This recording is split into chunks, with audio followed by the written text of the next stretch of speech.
Gruppennummer GOI 004, The Church of the Broken God. Mitgliedschaft, 3 bekannte Fraktionen, ungefähr 300.000 weltweit. Ressourcen jährlich 1 bis 5 Milliarden US-Dollar, anomale Fähigkeiten. Status aktiv. Beschreibung.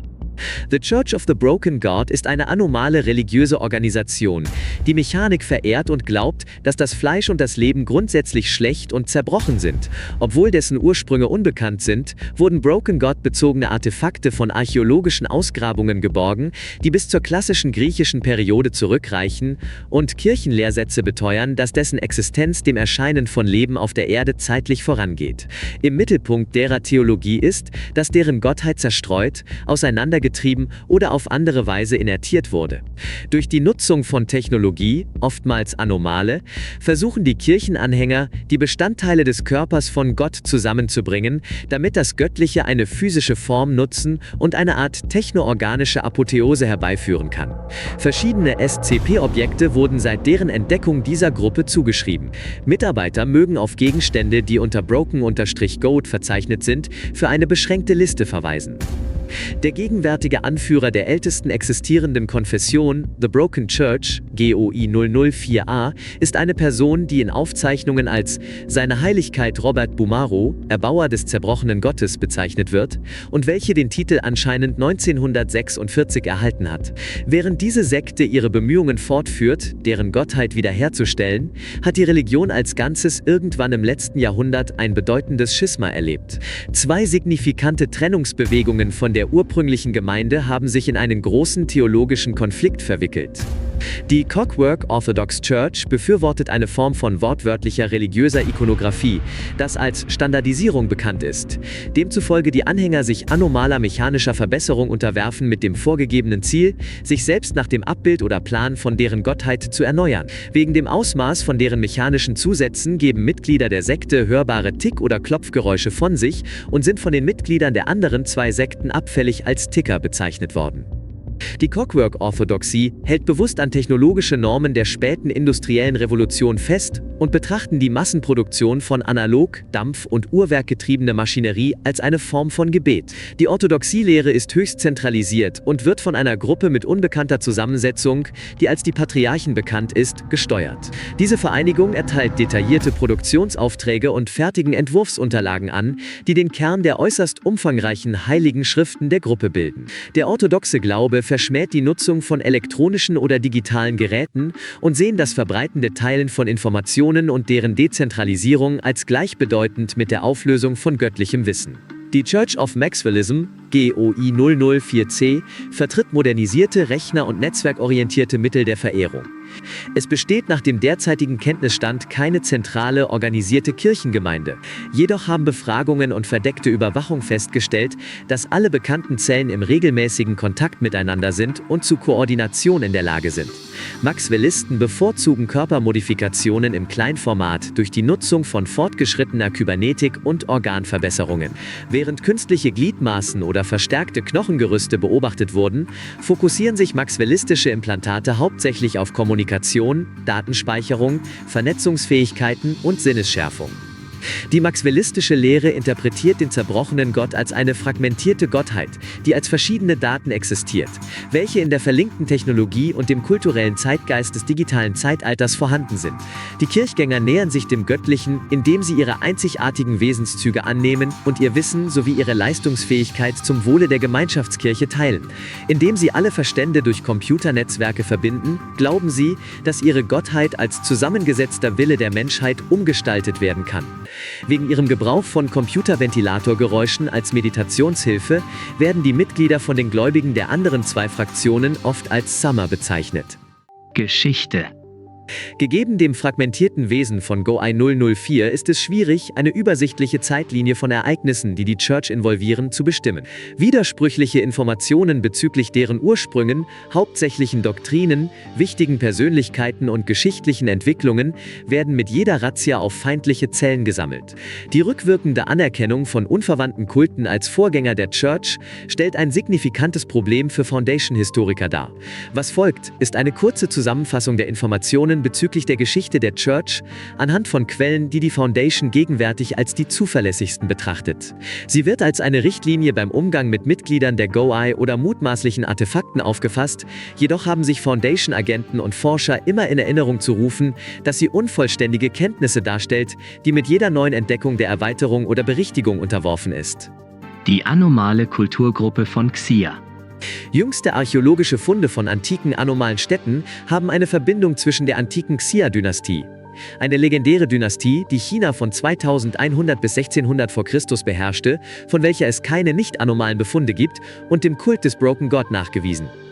Die Kulturgruppe von Xia praktizierte eine dualistische Religion, bei der sie Entitäten, die als Vaterschlange Fuxi, äquivalent zu dem Broken God, und Mutterdrache Nuwa, äquivalent zu der sarkischen Gottheit bekannt sind, über alle Götter verehren. Gelehrten wurde nachgesagt, dass sie den Weg der Schlange ausüben, und Mitglieder der Kultur unterzogen sich im Alter von 12 Jahren Transformationen zu schlangenartigen Körpern, denen nachgesagt wurde, dass sie dem Körper des Drachen gleichen. Diese anomalen Transformationen zusammen mit der anachronistischen Technologie, die aus archäologischen Fundstätten geborgen wurden, bestätigen die Xia-Dynastie als die erste anomale Zivilisation der aufgezeichneten Geschichte. Laut der Xia-Kosmologie kämpften Fuxi und Nuwa miteinander, nachdem sie die Menschheit erschaffen hatten. Was schließlich damit gipfelte, dass Fuxi sich in den großen Messingkäfig verwandelte, um Nuwa einzusperren. Während die Verehrung von Fuxi Vorrang gegenüber der Verehrung von Nuwa hatte, sah die Kulturgruppe von Xia die Wiederzusammenfügung von Fuxi als ein Ereignis, das es um jeden Preis zu vermeiden gilt, da es Nuwa aus ihrem Käfig befreien und zum Ende der Welt führen würde. Der Dynastie wird nachgesagt, dass sie mit dem Gelben Kaiser begonnen wurde, eine legendäre Persönlichkeit, die als der Urheber der chinesischen Zivilisation angesehen wird und welche die zeitgenössischen Anhänger von Fuxi und Nuwa besiegte. Durch ihre Geschichte hindurch ging die Xia-Zivilisation Konflikte mit anderen Zivilisationen ein, wie die bereits erwähnten Kulte, die ortotanische Zivilisation, die zukünftige Shang-Dynastie und Die Xia-Dynastie fand im Anschluss eines Konflikts mit Kreaturen, die als Goldkrähen identifiziert wurden, ihr Ende, welche alle materiellen Zeugnisse von deren Existenz außer wenigen anomalen Standorten, Objekten und Organismen zerstörten. Informationen über sie bestehen durch Legenden der umliegenden und nachfolgenden Kulturen. Und es bestehen Aufzeichnungen über die fortgeführte Existenz von Überlebenden als Wächter der vergessenen Geschichte. Für mehr Informationen über die anomale Kulturgruppe von Xia, siehe Dokument 2481. Das Mechanitische Reich. Umfangreiche Zeugnisse wurden über die Präsenz von Broken God-Kulten im mykenischen Griechenland gesammelt, eine griechische Zivilisation, die die Jahre 1600 bis 1100 v. Chr. Umspannte. Der Broken God wurde bekannt als Mekane. Und nach gewisser Zeit wurde der Kult mächtig genug, um ein mekanitisches Kaiserreich zu gründen, welches etwa von 1200 v. Chr. bis 1000 v. Chr. existierte. Das Mekanitische Reich war ein stark zentralisierter theokratischer Staat mit keiner Differenzierung zwischen der Position des politischen, religiösen und militärischen Führers. Der Staat behielt die Kontrolle über die Produktion von Gütern bei, besonders von der metallurgischen Industrie, welche er als heiliges Handwerk betrachtet. Das Reich hatte feste Handelsbeziehungen mit Ägypten, Assyrien und Kanaan. Dessen aggressive Wirtschaftspolitik, Missionierungspraktiken und Flottenstärke machte es zu einem der mächtigsten Staaten seiner Zeit, jedoch gaben sie ihm auch einen schlechten Ruf unter den zeitgenössischen Staaten. Das Mekanitische Reich brachte der Broken Church Theologie verschiedene wichtige Konzepte ein. Das wichtigste davon wäre die Etablierung der Wiederzusammensetzung des Broken Gods als das höchste Ziel der Church. Schriftliche Aufzeichnungen dokumentieren schon um 1154 v. Chr. Die Veränderung von einer primär der mystischen Religion zu der gegenwärtigen Apotheose-Doktrin. Eine wichtige Erkenntnis ist, dass das früheste bekannte Dokument, das diese Doktrin vorschlägt, den Broken God One nennt. Die Beziehungen zwischen dem Mekkanitischen Reich und zeitgenössische Zivilisationen, vor allem den Leviten und den Sarkisten, war oftmals voller Spannung, obwohl man auf Quellen von Allianzen zwischen den Mekkaniten und den Leviten gegen das Adi-Üm-Reich gestoßen war. Die Spannungen zwischen den Mekkaniten und dem Adi-Üm-Reich erreichten etwa am Ende des 11. Jahrhunderts vor Christus seinen Höhepunkt. Zeugnisse von einem Koloss, der für diesen Krieg konstruiert wurde, wurden bis zum Aralkum entdeckt. Aufzeichnungen über das Ende des Krieges weichen voneinander ab, Jedoch ist man sich einig, dass, obwohl die Mekkaniten den Krieg letztendlich gewonnen haben, dieser dem Staat signifikanten Schaden erteilt hat, was kurz danach zum Zusammenbruch des Reiches führte. Artefakte aus dieser Periode wurden dann über die Jahre von verschiedenen anomalen Organisationen geborgen, die noch bis zum 7. Okkulten Krieg wieder in Erscheinung traten. Der Stadtstaat Amoni. Die Überlebenden des mekkanitischen Staates erlebten nach dem Fall des Reiches ein Schisma.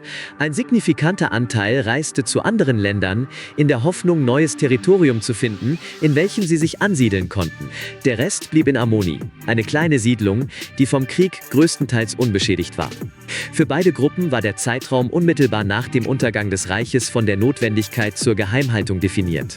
Die umliegenden Staaten beanspruchten sofort die Herrschaft über das vorherige Territorium des Reiches, in der Hoffnung, die Geheimnisse der Technologie der Mekkaniten zu finden. Gleichermaßen wurden die vorherigen Angehörigen des Reiches gejagt, da sie als wertvolle Informationsquelle galten. Überlebende, die nach einem neuen Ort suchten, in dem sie leben konnten, versteckten ihre Herkunft, weswegen sie oft ihre Religion heimlich praktizierten oder sie mit anderen Gottheiten verschmolzen. Es wird vermutet, dass die meisten Nachfahren dieser Überlebenden letztendlich ihren Glauben aufgaben, um gesellschaftliche Integration zu ermöglichen. Währenddessen versteckten die Überlebenden in dem mittlerweile Stadtstaat Amoni Informationen über dessen Standort vor dem Rest der Welt, wobei sie in Eigenversorgung lebten, während sie sich von den Folgen des Krieges erholten. Es würde bis zum 6. Jahrhundert vor Christus dauern, bis sie ihren Status als einflussreichen Akteur in der regionalen Politik wiedergewinnen, hauptsächlich durch ihre fortgeschrittene Technologie. Obwohl deren gesamte militärische Stärke signifikant mit dem Fall des Reichs sank, waren Ingenieure aus dem Stadtstaat unter den anderen Zivilisationen hochgeschätzt, wodurch sie viele wichtige Verbündete erlangten, was ihnen ein Weiterführen ihrer Existenz gewährleistete. Da er weder eine vielzählige Armee noch die Kontrolle über den Seehandel besaß, musste sich der Stadtstaat Amoni stattdessen auf die Landwirtschaft und die Produktion von einzigartigen Gütern fokussieren. Der Stadtstaat verblieb verschlossen für Ausländer, da man gegenüber Außenstehenden keine Anzeichen von Schwäche zeigen wollte, wobei der Großteil des Kontakts mit anderen Staaten vom Handel in festgelegten Häfen kam und der wahre Standort der Stadt ein Geheimnis blieb. Dieser Zustand der Isolation würde bis zur Eroberung der Römer im 1. Jahrhundert vor Christus beibehalten werden. Der Stadtstaat Amoni wurde tiefgreifend von den pythagoreischen Kulten beeinflusst, wobei er sich deren Glaube von der Bedeutung von Numerologie und Harmonie einverleibte. Es wird angenommen, dass die gegenwärtige gnostische Auslegung der Broken God-Theologie ihre Wurzeln in dieser Periode haben könnte. Diese spirituellen Einflüsse führten um das 5. Jahrhundert vor Christus zu einem merklichen Anstieg in der Produktion von Literatur und Kunst, was dies zum goldenen Zeitalter der mekkanitischen Literatur machte. Ähnliche Fortschritte in der Roboterkonstruktion würden bis ins 1. Jahrhundert vor Christus auftreten, was in der Schöpfung von den, wie angenommen wird, ersten Beispielen von künstlicher Intelligenz auf dem europäischen Kontinent kulminierte. Der Stadtstaat Amoni blieb bei den meisten militärischen Konflikten zu der Zeit neutral, jedoch ist auch bekannt, dass er sowohl das Achämenidenreich im Krieg gegen die Sakisten unterstützte, als auch zur Zeit der Punischen Kriege zumindest die militärische Ausrüstung des Königreichs Karthago stellte.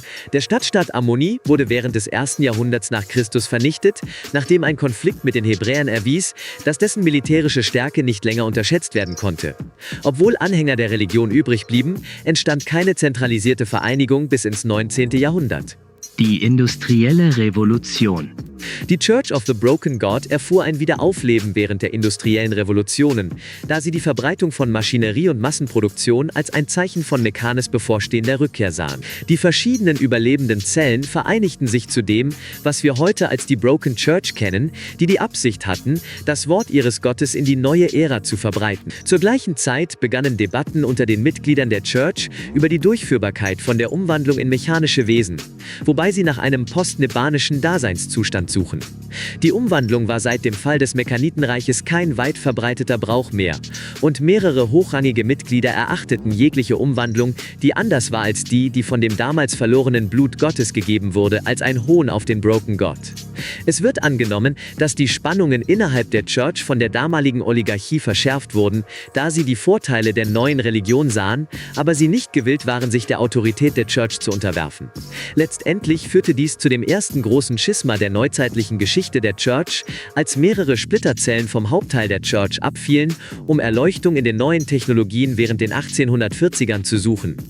Mit der wirtschaftlichen Unterstützung von mehreren wichtigen Fabrikbesitzern und dem Wissen der Kirchensplitterzellen wurden verschiedene Experimente über mögliche Wege der Augmentation durchgeführt. Die Splitterzellen versuchten die zeitgenössische Oligarchie weiter zu evangelisieren, wobei sie die Nützlichkeit der mechanitischen anomalen Technologie und das Schauspiel der Augmentationen als Konvertierungsgründe hervorhoben. Obwohl nur wenige den Glauben übernahmen, wurden doch viele zu Sponsoren der aufkommenden Splitterzellen mit der Absicht, Vorteile aus deren Wissen zu ziehen.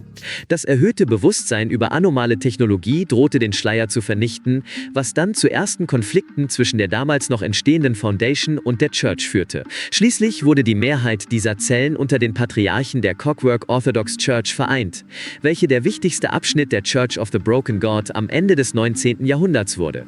Das 20. Jahrhundert. Die Church of the Broken God begann das 20. Jahrhundert unter den stabilsten Umständen, die sie seit der Zerstörung des Stadtstaates Amoni hatten. Die Entdeckung von verschiedenen mutmaßlichen Broken God-Artefakten durch die Clockwork-Orthodoxie führte viele in den Kulten zu dem Glauben, dass es nur eine Frage der Zeit war, bis der Broken God wieder zusammengestellt war. Da die Broken Church nicht gewillt war, die Splittergruppe als die Vereiniger des Gottes zuzulassen, begann sie ihre eigene Jagd nach den Artefakten. Die wichtigste Persönlichkeit in der jüngsten Church-Geschichte ist Robert Bomaro, eine mysteriöse Person, die zuerst als ein Sammler von Gegenständen dokumentiert wurde, von denen eine Verbindung mit der Church vermutet wurde.